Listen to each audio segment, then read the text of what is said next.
You're listening to Living Full Out with Nancy Solari. As a life coach, Nancy can teach you how to stay strong under pressure and work through challenges you face. Being legally blind, Nancy inspires others to be resilient in overcoming obstacles and live full out. You can ask Nancy for advice in your life on relationships, finance, business, health, and more. Just call in at 800-333-0001. Once again, that's 800-333-0001. Now, here's Nancy. Hello, thank you for joining us. I'm Nancy Solari, and this is the Living Full Out Show. And today we're going to be talking about times in our life when we feel lonely. When we just feel as though we don't have that person to turn to ask for advice or hang out with, or maybe we're alone because we feel like everybody else is living their dream, living on purpose, and we're just confused as to what we should be doing. Many of my clients are at that place, so I have numerous conversations over the week with people that are lonely in different forms. So know that you are not alone. I want you to feel free to call in today. That number is 800-333-0001. And I will be there to assist you, to get you on a good path where you don't feel alone, where you feel supported. And we are going to be having an inspirational guest coming up in our next segment, Jonathan Behringer. And his story is inspiring, but also it's a reminder to all of us that the loneliness that we feel sometimes, we can pull ourselves out of, but it really starts with us, to looking inside ourselves and finding the good and the purpose, and then from there turning to people that love us and support us and getting us on a better path. He did that same journey, which he will share with us in the next segment. Also, we want to hear from you. If you have questions on today's topic, you need resources, or even if you have an inspirational story that you feel our community would benefit from, we'd love to hear from you. That email is connect@livingfullout.com. Again, connect@livingfullout.com. Lastly, if you would like to hear today's show or any of our episodes again, just go over to livingfullout.com and you can listen to as many episodes as you want 24/7. We want to keep you motivated and on track each and every day. And most of all, we're talking today about loneliness, but any topic is on the table just to keep you that motivation, that inspiration to move forward. So I'm getting a word from our producer that we do have a caller on the line. We'll go say hello to them. Hi, welcome to the Living Full Out Show. Hi, how are you? I'm great. Thank you. Tell me what's going on today. How can we help you? So a couple of months ago, this last year, I started my first year of college, and it was pretty nice. We right from the beginning, I made a nice group of friends. First semester went great. We hung out all the time. It's not like it was anything too much. It was just casual. We came back from winter break, and my friends basically kind of have been shutting me out. Like they've been ignoring me or not inviting me to hang out with them as much. And I'm looking for new friends, and I'm a little bit scared of trying to get into a new friend group so late in the year. And I don't know, I'm feeling a little bit, I guess lonely because of it. But otherwise, it's more. I'm just. How do I get over that fear of wanting to be back in a new friend group without, I guess, being too overbearing or anything like that? You know what? I love that you asked this question, and whether you know it or not, so many of our listeners are probably nodding their heads, going, "Yep, I'm in that same place. A little bit different circumstance, but we've all been there." And I can tell you a couple of things I would suggest. Okay. Number one, from the prior friend group, and maybe you've asked this, maybe you haven't, but I would pick one or two people and just be ready for whatever they say. But knowledge is power.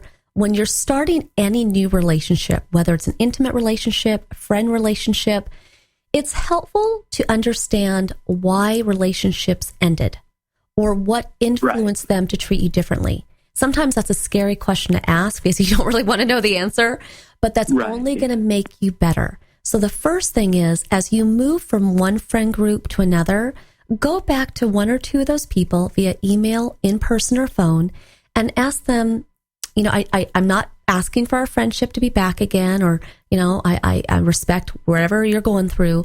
Can you just tell me why? Like, did I do something or what happened?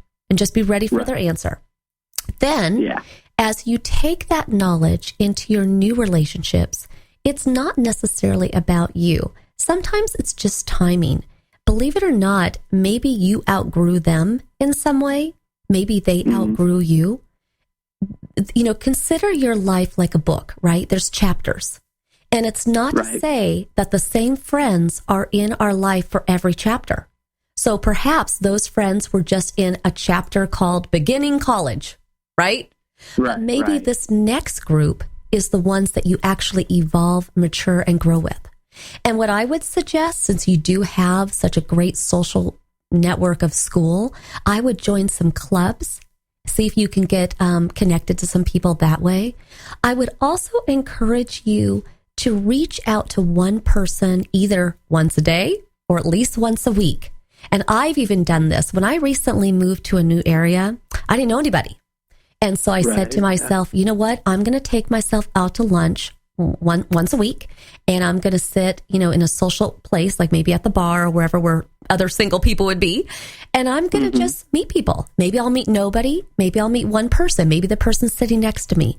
It just starts with putting yourself in sometimes the uncomfortable. Lastly, there is a site which I've used, I know others have as well, called meetup.com.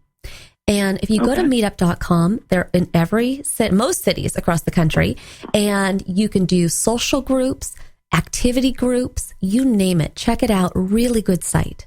Okay? Okay. Yeah, so hang in there. And honestly, the friends that haven't met you yet, they should be so excited because they're going to get you, right? Thank you. I appreciate that. Let go of the duds, let go of the old friendships, and embrace the new. Okay? Thank you. You got it. Thank you so much for calling in. Of course. Getting out of loneliness into new friendships. I love it. That he is going to do well, I have a feeling. We're getting word from our producer that we have another caller on the line. We'll go say hello to them. Hi, welcome to the Living Full Out Show.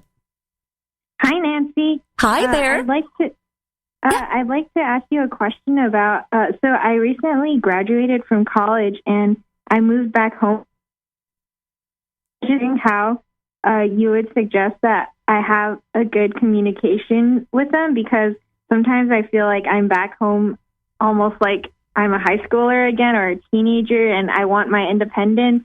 But at the same time, I understand they're my parents, and I want to like respect their opinions. So how would you suggest that I communicate with them?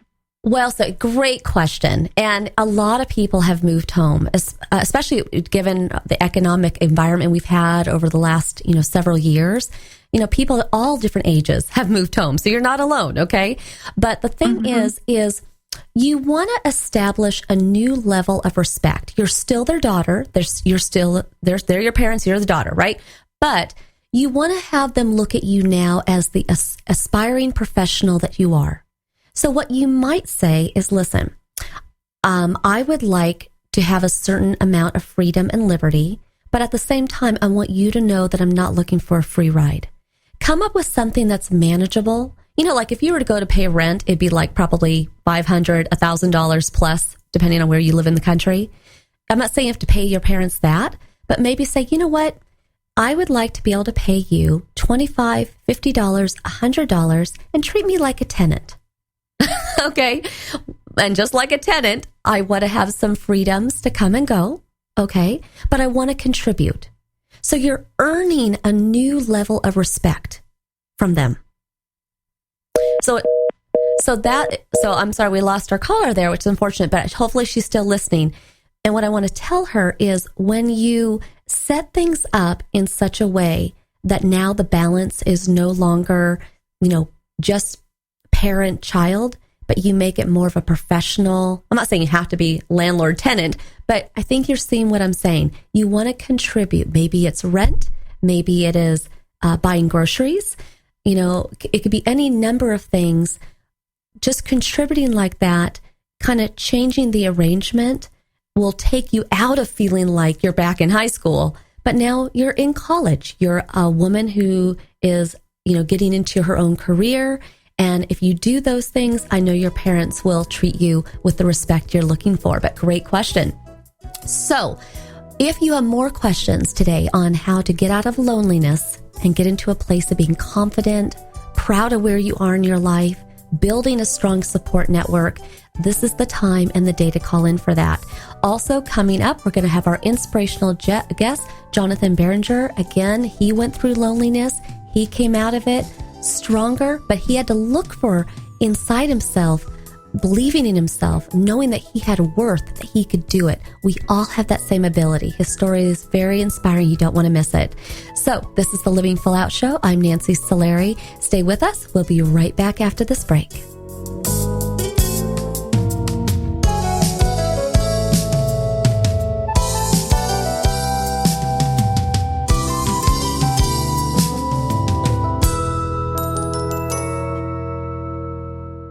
Dad, this is fun. I didn't think I'd like kayaking. Well, I'm glad you enjoyed it, but I think it's time to head back in. Okay. Can we come back? Sure. Tomorrow? Let's check with Mom. Hey, be careful getting out of the boat. It's a kayak, Dad. I'm going to return the kayak. Let's make sure you have everything. Yep. Can we walk home? How about a taxi? 233 North Maple, please. It's a short fare from your neighborhood to your naturehood. Visit discovertheforest.org to find a neighborhood park or green space near you. Also, find fun activities to do like boating and biking or camping and hiking, plus much more. It's all right in your naturehood. Best day ever. A public service announcement brought to you by the Ad Council and the U.S. Forest Service. Don't you wish that getting your child to eat right, move more, and spend less time in front of a screen could be as easy as pushing a button? It might not be that simple, but you do have more power than you know. And you can maximize that power with proven strategies, tips, and tools from the National Institutes of Health's We Can, or Ways to Enhance Children's Activity and Nutrition program. We Can offers all kinds of resources, including fun recipes and activities the family can do together to show you the way to live a healthier lifestyle. We're not saying it's easy. We are saying that it can be done. Take the first step today. Call 1-866-359-3226 for a free We Can Parents Handbook. And be sure to visit the We Can website at wecan.nhlbi.nih.gov for free information too. A message from the U.S. Department of Health and Human Services. Today, my new dad and I shot off a rocket in the park. Today, my new son and I failed to shoot off a rocket. He knew exactly what to do. I had no clue what I was doing. We set up the rocket. Hit ignition. And then... And then nothing. Sometimes I laugh when I'm frustrated. Then out of nowhere, the rocket launched into the air. The rocket did get into the air. I've never seen anything fly so high. And then crashed into a kite. Look out! Look out! And then the pond. I'll never forget that day. I'll never forget that day, even if I tried. You don't have to be perfect to be a perfect parent. Thousands of kids in foster care will take you just as you are. For more information on how you can adopt, visit adoptuskids.org. A public service announcement from the U.S. Department of Health and Human Services, Adopt U.S. Kids, and the Ad Council. When I was little, I didn't talk for a long time. I liked things to always be the same. Anything new or different would scare and upset me. I was very sensitive to lights and sounds. It was almost like I had bigger eyes and ears than everyone else. So I built secret hiding places where nothing could get in. I didn't like looking people in the eye. It made me feel uncomfortable. I'd throw big tantrums over little things like when my socks didn't match. Sometimes I'd do the same things over and over. Until one day, I found out I had autism. My family got me help. Slowly, I learned how to live with it better. You can see signs of autism in children as young as 18 months. Early intervention can make a lifetime of difference. Learn the signs at autismspeaks.org/signs.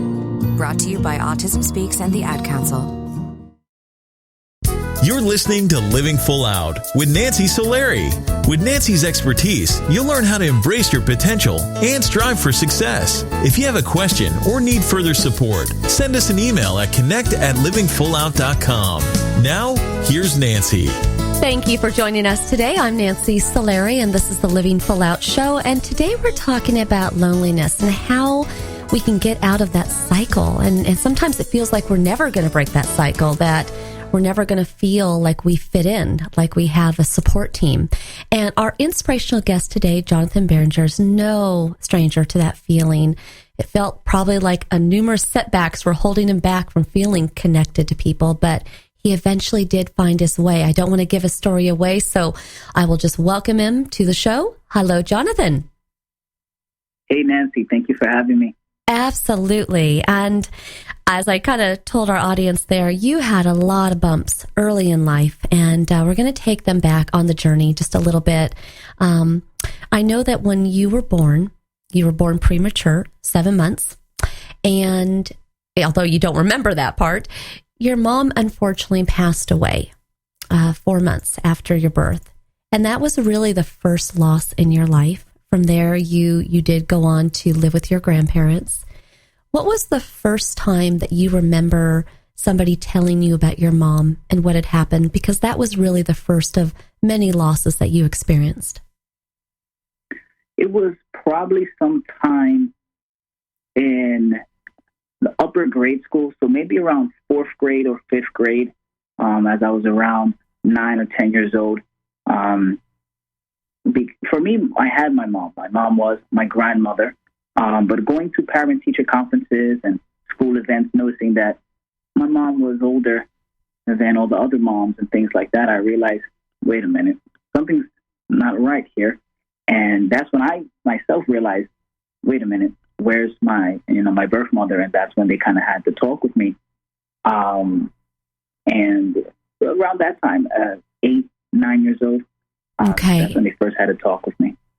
And that's eye-opening for you, because you're seeing all these other friends of yours grow up with their parents, or at least one of their parents, and neither of your parents were in your life. Unfortunately, your mom had passed, and your father had been in prison. I know that you did eventually get to connect with him for a little bit of time before you experienced a loss with him as well. Can you share with us about that? Yeah, that loss, I'd say, impacted me more. I was able to feel it a little bit more than the loss of my mother, because having had the opportunity to interact with him, he bought me a bike. I remember wanting to ride bikes with him and not being able to. I remember he bought me a baseball glove, and I remember vividly not being able to use the glove. I'm talking about ever. And he bought me a few books. So having that experience with him, I remember hope emerging inside of me, hope to, have spent some time with this man in my life who came out of nowhere and now claims to be my father. But I remember enjoying that very much and being very hopeful to spend that time. So when I began to realize, hey, when is he going to come back to teach me how to ride this bike? When is he going to come back to teach me how to play baseball and how to play catch? When is he going to come back and read these books with me?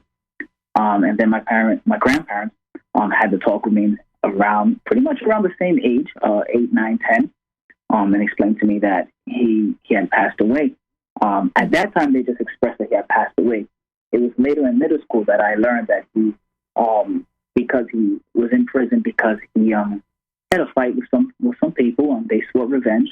So once he got out of prison, they found him, and they got their revenge. And unfortunately, they fought with him, threw him in the street, and a car ran him over. So my father was murdered when I was around 5 or 6 years old. And I came to realize that it was murder when I was in middle school. But that loss was definitely, I felt that.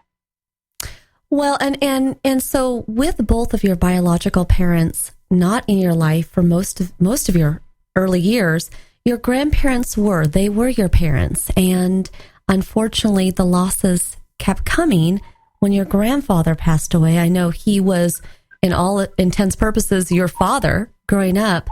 But I'm just curious, as a man or a boy trying to grow up to be a man, What is that like, not having, when your grandfather/father passed and then your father was murdered? Where do you turn to for role models at that point? So I definitely was looking all over the place for a role model, especially after my grandfather passed. My grandfather, unfortunately, he lived much of my life in a wheelchair. And so he never got to teach me how to play sports and whatnot. So in third, fourth, fifth grade, I was bullied so much for not knowing how to play sports and not even wanting to play sports. I think there was a desire there that I wanted to be like the other boys playing sports and involved. I just was scared. I didn't know how. I was also very shy at the time. But then after he passed, I kind of made a decision. You know what? I gotta kind of step up. I gotta try to see what's out there. I gotta, be somebody, be a man some way, somehow. So in middle school, I started trying to play some sports now with my friends, and football here and there. But I also was looking at other figures in the school, outside of the school, around the neighborhood, like the guys hanging out on the street. I wanted to hang out more. I had a cousin that was into heavy metal and things like that. So I started wearing all black and getting into rock and roll and things like that, and kind of isolating myself. So I thought I was getting closer to being more sociable and being more of a man, but I was actually isolating myself and, just creating more of a ditch and of a hole for myself without even realizing it. Mm-hmm. Do you remember, back then you had all these different men that you were looking at, and unfortunately they weren't all into the best things. Was there at least one good role model you had beyond your dad and your grandfather? Like a teacher? Definitely. Yes. My fifth grade teacher was an amazing man. He's definitely one that he's taught me more than just reading and math. He taught the whole child in me, as we say in education, because he actually cared so much that he would have talks with me about real life situations, about the military that he was in, he would even take time during a recess to teach me how to play sports. And that's why I was able to step up a little bit and actually play sports in middle school, because he was the man that took time to actually invest in me and teach me how to step up and how to open up a little bit more and interact with my other friends. So he was definitely one of the first male role models that really impacted me outside of my family. And being go ahead. I was just going to say that I then took that into middle school, then trying to recreate myself. It didn't work 100%, but he was a push for that. Well, and I imagine being an only child and having all those losses, it was, relieving to know that somebody saw you, somebody recognized what you needed. And I want you to stay with us, Jonathan, because we're going to take a commercial break. But when we come back, I want to talk more about this longing that you had to belong and really how you got yourself out of being in a place of loneliness into boosting your confidence and how that happened and who you turned to. So I want you to stay with us. And everybody, when we come back, we're going to continue the story. Today we're talking about loneliness. How do we get out of that feeling, that funk, sometimes feeling depressed? How do we find ourselves again? How do we find that purpose in life? It is doable, and so stay with us. We'll be sharing those tips and secrets when we come back. This is the Living Full Out Show. I'm Nancy Solari. Stay with us.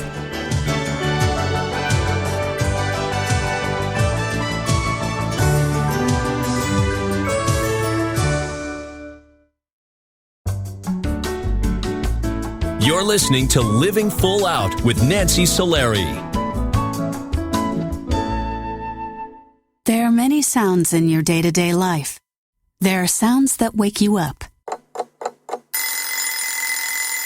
Sounds that make you smile. Sounds that energize you.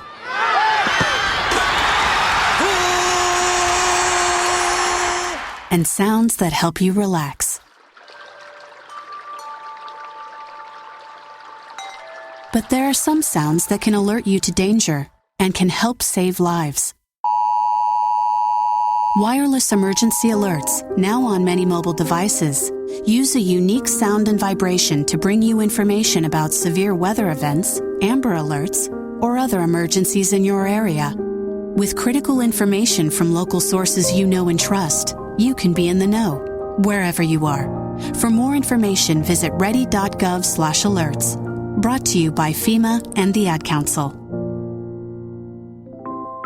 Keyboard Cat, Hamilton the Pug, and Toast Meets World.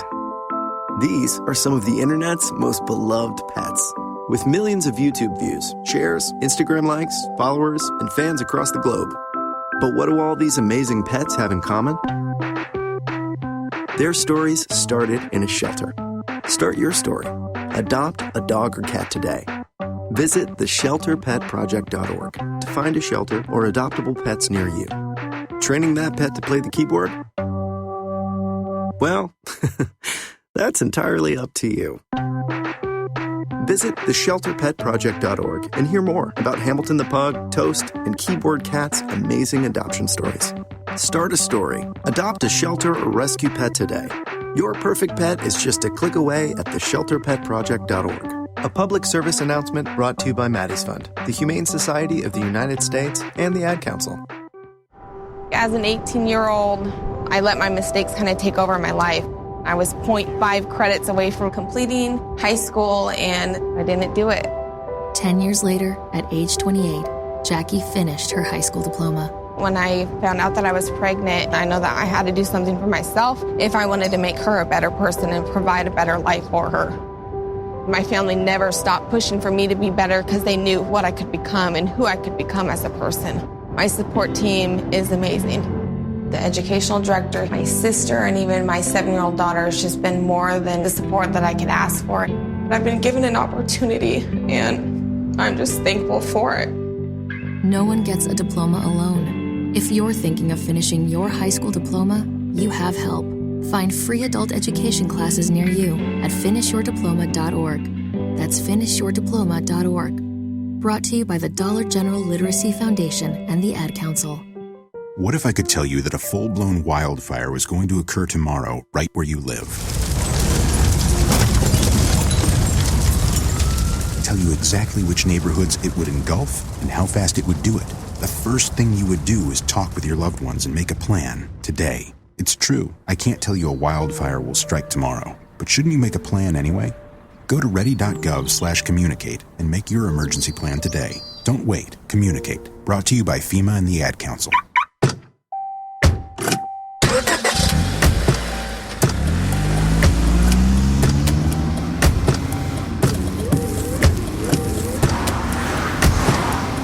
Driving has a rhythm all its own. Don't wreck it with a text. Before you get behind the wheel, silence your phone. Or better yet, designate a texter. For more text-free driving tips, visit stoptextstoprex.org. Brought to you by the Ad Council and the National Highway Traffic Safety Administration. You're listening to Living Full Out with Nancy Solari. As a life coach, Nancy can teach you how to stay strong under pressure and work through challenges you face. Being legally blind, Nancy inspires others to be resilient in overcoming obstacles and live full out. You can ask Nancy for advice in your life on relationships, finance, business, health, and more. Just call in at 800-333-0001. Once again, that's 800-333-0001. Now, here's Nancy. Thank you for joining us. I'm Nancy Solari, and this is the Living Full Out Show. And today we're talking about when we're lonely in life and how do we transition out of that place of fear, depression, being just stuck. How do we get to a place where we're living on purpose, where we're confident, where we feel like we belong? It is possible. It does take work within ourselves and also being transparent and vulnerable with others. And our inspirational guest today, Jonathan Behringer, is a perfect example of what it means to live full out and get through the fire of loneliness and come out the other end, really living a beautiful life. And we haven't got there yet in his story, but stay with us. I'd like to welcome Jonathan back to the show. Hey, Nancy, I'm glad to be back. Absolutely. Now, I know in the last segment we talked a lot about the various losses you had, the loss of your mom, who passed away, really before you knew her at 4 months. Your dad was murdered. Your grandfather passed away when you were 10 and really left you with your grandmother, who was your mother. How did you deal with loneliness? You were an only child, but I know you were shy. But how did you internalize all that pain? In grade school was really just to myself, really suppressing a lot of things. It wasn't until middle school that I began to use the outlet of poetry and creative expression through writing, that I began to really just write out, allow me to say, the pain, really write out the struggle, the pain of my inner thoughts that I was too afraid to share, my inner thoughts that I was too afraid to express. And I just began to write. I wrote a lot during my 3 years of middle school, 6th, 7th, 8th grade. I wrote a lot, and I think that was an outlet. Yeah, I love that, and I encourage people to write all the time. And it's just kind of getting out of your mind, out of your heart, out of your core, all those negative thoughts, just kind of getting them out of your body and onto paper so that you can feel more free. Now, I know that you did have a couple of times along the way where you might have questioned, I'm going in a negative direction. These are not the right people. But I also know that there was a time, really probably the most epic moment for you, where you realized you had gone too far. Was regarding a woman that you had cared for, and perhaps you had felt rejected by her. Can you share with us that circumstance? Sure. Yeah, this was 8th grade year, which was an extremely pivotal year for me. I liked a girl in my class, and no matter how hard I tried, it was just rejection after rejection. We were friends, but me wanting her to be my girlfriend at the time, and not happening, and seeing her with different guys. Not that she was with a lot of guys, but seeing that she was with one of my friends and another one of my friends, and then me ultimately, trying to make that move one last time and then not going anywhere. It hurt a lot. I mean, the rejection that I had already experienced, and then this again made me realize, man, I'm in a dark place here. And I kind of said to myself, I shouldn't be this hurt or feel this broken because of a girl. Mm-hmm. And that's when I realized it wasn't just a girl. It was everything else. And that was kind of just a cherry on top for me. And so good that you recognized it, that you heard that voice within yourself, that you recognized that you were starting to slip into a dark place, that you didn't want to keep going there, that really wasn't authentically you. And I know that you were going along this path, just trying to figure out, what does a man look like? What is he? How does he talk? What actions does he do? And here you were about to start high school, but you did find your way to church a couple of Sundays. And one Sunday, kind of everything started to kind of shake you up a bit. You started to see things a little differently. But here you were in your dark clothes and black nails, and you probably stood out. But what was it about that day in church? Yeah, I remember that day like it was yesterday. I mean, I definitely think I was an eyesore. Everyone was happy and jolly, and I had no happy facial expression on me, and I was in all black. And I remember that it was judgment-free. It was a judgment-free zone, and that surprised me. And then in addition to that, in the middle of one of the services, a bunch of young ladies walked in. And so now, I was attentive. But more than, checking out the girls or anything like that, what I was really paying attention to was their stories. And I realized they had stories of pain as well, similar to mine. They had stories of pain and hurt, and they shared their stories openly. But then they ended with, now they have love in God. Now they have hope in God. Now they have purpose in God. And that hooked me. And I said to myself at that very moment, I want what those young ladies have. Whatever it is that they're drinking or smoking, I want it. But they just genuinely had the peace that came from going to church and finding faith in God. And I made a decision. I want that. Now, the shy boy in you who was trying to find his way as a man, you could have stayed in your seat. Now, a lot of times we go to an event, we go to church, we go to a get-together, and we sit down, and it's almost like we are glued to that seat. If we get up out of that seat, there's the fear, the unknown, the what-ifs. But you got up that day. What made you feel secure to trust them? You know, at that moment, I didn't know what was happening to me. I was crying while trying to be tough, but yet the tears were coming down. I was trembling a bit, anxious inside while trying to be tough and be strong and stay in my seat and stand my ground, because that's what I thought a man had to do, stand his ground. So I was planning. My goal was to stay sitting down, let it finish, and go home. But I found myself encountered with a greater presence. And I would say even a very strong sense of jealousy came upon me, in the sense that I was jealous that they had the happiness, and that moved me. You know what? I want what they have. It moved me extremely, so much to the point that I said, I got to get up, because it was also a mirror to realize that they're hurt, but they made it out. I'm hurt and I'm still stuck. Now, if everything I've learned about what a man's supposed to be, which is not much, but I think I should make this decision to step out here and go after it. So I decided that moment that, I got to get up. I was already moved, and I got to get up. You decided to hit the reset button. And I think sometimes in life, we forget that we have the ability to start new. We have the ability to have new friends, switch schools, get a new job, transition out of relationships. And you did that. And when you went to high school, because that was the end of your middle school, you said, game on. I'm going to live full out. I'm going to up my grades, because they really weren't good. You mentioned that several times in videos, that you were not the stellar student, but you ended up graduating with honors. You ended up going to college, starting your own business at 19 in college, tutoring, and went on to have many more successes. But as we kind of close up this interview today, what's really important is that secret sauce.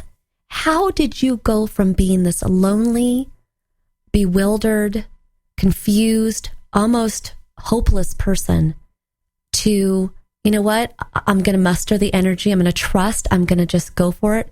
But then even the work that you had to do to up those grades, to put yourself out there. What's that secret sauce? What is that ingredient?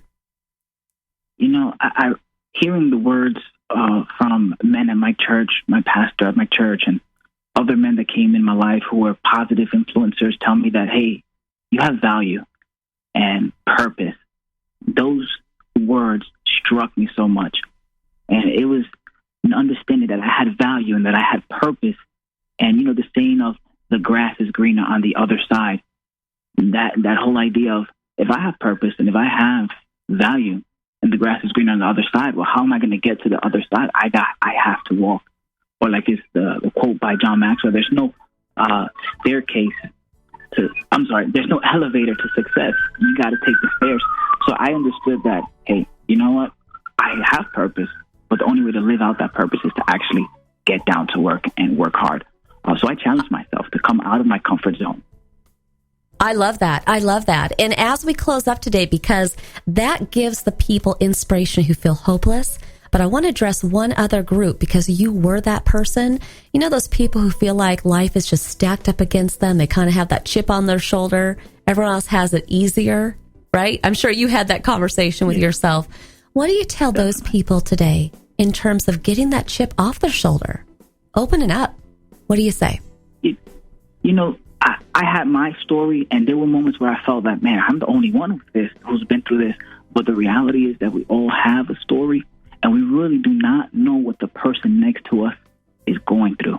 And as I began to hear other stories from other people, like that moment in church, I realized, hey, I'm not alone in this. And if they made it through, I can make it through, because, again, I have value and I have purpose. I had to learn that, repeat it over and over to myself. So if I have value and I have purpose and I see that they do, then there's hope for me too, and I can get out of this. So that really drove me. Absolutely. Yeah. Well, honestly, bravo to you. And I don't say that just because of all the things that you achieved, but life is meant to be lived, and it's one of those things where it's those aha moments, those life lessons, and you got it. You got it. It took you a long time to get there, and it wasn't handed to you on a platter. But you listened, you heard, you watched, and that should be celebrated. So I'm so proud of you that you recognize your value. And I'm so grateful that you were on the show today to remind our listeners who are lonely that they can get to a place of being supported. So I want to thank you very much for being on the show today. Thank you so much, Nancy. Thank you so much for having me, and thank you, everyone. Yeah. Well, have a great day. Thank you so much, Jonathan. All right, you too. Have a good one. And for everybody listening, his words are so true. We all have a story. You have a story. We want to hear your story. Whether you want to come on the show as a guest, whether you just want to call us and get coaching or resources, don't feel alone. Don't feel as though you're stuck in a place of loneliness where no one can hear you or no one cares. We do care. And so the Living Full Out family is opening their arms to you to reach out to us for motivation and resources. But stay with us because we're going to take more of your calls. This is the Living Full Out show. I am Nancy Solari, and today the focus is getting you out of feeling lonely and getting you into feeling confident and supported. We'll be back.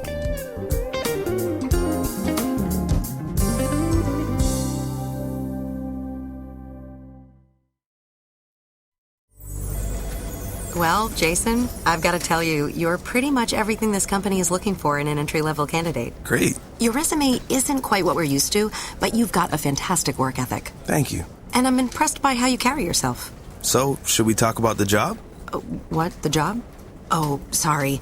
Yeah, I have no way of recruiting or even meeting you. This interview didn't happen. It may sound ridiculous, and that's because it kind of is. There's a huge pool of talent your company is missing out on. Meet the grads of life. Who are they? Talent worth knowing about. Young adults of unique determination and experience. An ideal fit for your company in an entry-level position, internship, or even mentorship. They might not have every qualification you typically look for, but they're exactly who your company needs. Man, we really could have used him. Don't miss out on a resource many innovative companies have already discovered. Go to gradsoflife.org to learn how to find, cultivate, and train this great pool of untapped talent. Brought to you by the Ad Council and gradsoflife.org. The following message is about Medicaid and CHIP, free or low-cost health coverage for kids and teens. Enrollment is open year-round. Hey, voice lady, give me the mic. Okay. Hey, DJ, let's switch up the music. That's better. So listen up, moms and dads out there. There are these programs called Medicaid and CHIP. They offer free or low-cost health coverage for kids. Things like doctor and dentist visits, prescriptions, and shots are covered. All the stuff that keeps kids like me healthy and in charge. So, as you can tell, a covered kid is a confident kid. And it means confident parents, too. To learn more about affordable health coverage for your family, visit healthcare.gov or call 1-877-KIDS-NOW. That's 1-877-543-7669.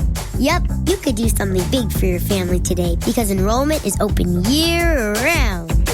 This has been a message from the U.S. Department of Health and Human Services. And Sophia. They're going to jump out of trees. You can't stop them. They'll go down the slide head first. They'll make parachutes out of sheets. They'll balance on things that are impossible to balance on, like the back of a couch or a windowsill or a scooter seat. They'll run with sharp objects. They'll run into walls. They'll climb things that won't hold their weight. They'll put their fingers in places where they could get smashed. They'll drive their tricycles down steep hills. They'll bounce balls off their faces. They'll step on each other. They'll jump on each other. They'll invent whole new ways to put themselves in jeopardy. But one of the most dangerous things kids will do happens while they're sitting perfectly still. Kids who ride in a car without a booster seat are much more likely to suffer serious or fatal injury during a crash than kids in boosters. But amazingly, 80% of all kids who need them aren't in them. After a toddler seat and until they're 4'9", booster kids, and don't let them down. Go to boosterseat.gov to learn more about the importance of boosters. A message from the U.S. Department of Transportation and the Ad Council. Hey, Nick Cannon here. So we all know we've got a lot of talent in America. But unfortunately, there's something else we've got way too much of. Childhood hunger. 17 million kids struggle with it in this country. That's why the Feeding America nationwide network of food banks gather surplus food to give hope to hungry kids and their families. Join me in supporting Feeding America and your local food bank at feedingamerica.org. A message from Feeding America and the Ad Council. We're your pets, and this song's dedicated to those people who don't have health insurance yet. Enroll, we say, we want you to be okay. Enroll, we say, take. Health insurance is now affordable and covers prescriptions, hospitalizations, and preventive care. Visit getcoveredamerica.org to learn more. And take care, people. Brought to you by Get Covered America and the Ad Council. When you feel lonely, always remember that the way to get out of that place of depression, isolation, is to get your mind open to express yourself. That might be journaling, it might be turning to someone in your life and telling them how you feel, but either way, just taking action, getting yourself from a place of loneliness to confidence. I believe in you, and it's living full out.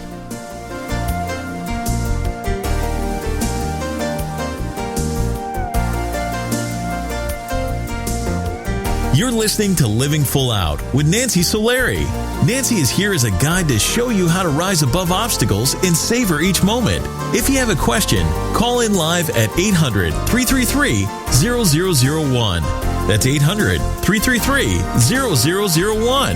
And now, here's Nancy. Welcome back to the Living Full Out Show. I'm Nancy Solari, and today we're talking about loneliness and how we get out of that funk, how we get to a place where we feel as though we belong, that we're no longer alone on this journey, that people care, that what we have to say has meaning. And our inspirational guests, all the callers today, and all of you listening, it takes us all coming together. That way you're not alone. And so I'm so grateful that all of you are listening today, contributing as callers. That's how we get out of a place of loneliness to support together. Now, I'm getting word from our producer that we do have a caller on the line. We're going to go say hello to them. Hello, welcome to Living Full Out Show. Hi, Nancy. Hi, thank you for joining us. How can we help you today? Sure. Well, I am wondering, I am having a really hard time having a positive relationship and a healthy relationship with my mom, mainly because we don't see eye to eye on a lot of things, so our conversations end up being arguments. I'm wondering if you have any tips between a mother and a daughter to building a healthier relationship so that when we're talking, our conversations don't end up being arguments. That's a great question. If this was an intimate relationship or a friendship, you could just let them go, right? You can't do that, right? Your mom is there and she birthed you and she's going to be there till the end, right? But the thing is sometimes you just have to agree to disagree. And what you might want to do is think about putting together a contract. Okay, and I don't mean that lightly. Talk it out first and decide on what you agree on, where you both can laugh, where you both can bond, where you can enjoy each other's company. And you want to, in this agreement, let those be the places that shine, that you put the emphasis. Then you want to talk about the hot topics, the ones that are triggers, that always seem to get you into a fester. And those are the ones that you want to go off topic. You don't bring those up. And talk about it together, come into an agreement, and one of you can put it in an email, and the other replies back saying, I agree. And that is one way to do it. Doesn't mean it's going to be perfect, but the thing is, when two people don't see eye to eye, it's because there hasn't been that understanding. Like one doesn't feel heard, or one is nagging the other. And there's no agreement that this is not working. You both know you're going in circles, but you need to have the agreement that let's shake hands. We just agree to disagree. Now, it will depend a little bit on the topic, because if that topic involves other people, then that is where you're kind of going into the gray zone, where you might need to expand on whether that's one to let go of or not. If it's something where she's telling you how to live your life, but it is technically your life and only involves you, well, then it is your life, right? It doesn't impact other people. But let's say, let's say you didn't like something she was doing and it impacted other family members. Okay. Then that would be one where you can't let it go because it involves other people. Okay. Sure. So you got to kind of figure out, what are things you can let go of agree to disagree versus which ones you need to work on. Also, I truly believe that, whether you contact a life coach, you're welcome to contact me offline, whether you contact a minister, whether you go to therapy.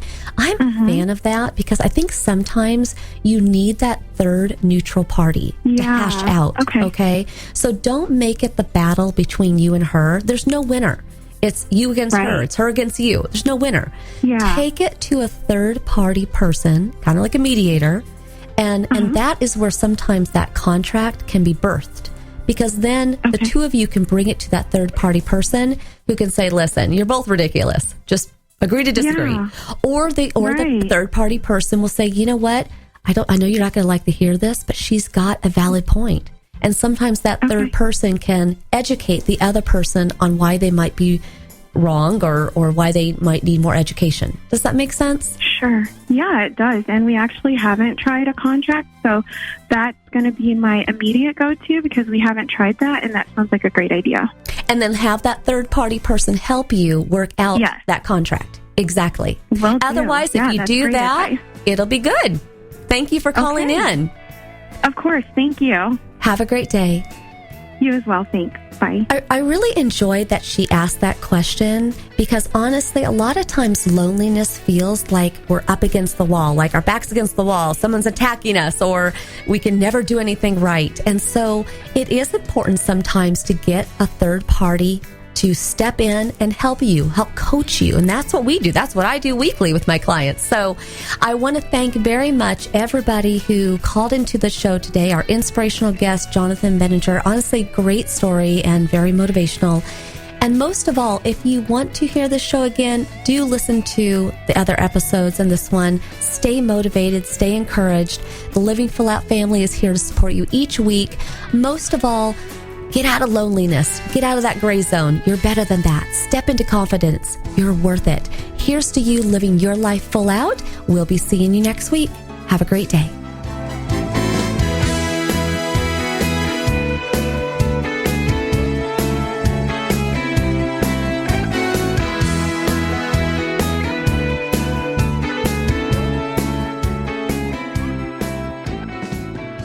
Thank you for listening to the Living Full Out Show with Nancy Solari. To learn more about this program, visit livingfullout.com for the latest episodes. Connect with the Living Full Out community by following us on Facebook, Twitter, Instagram, and subscribing to our YouTube channel.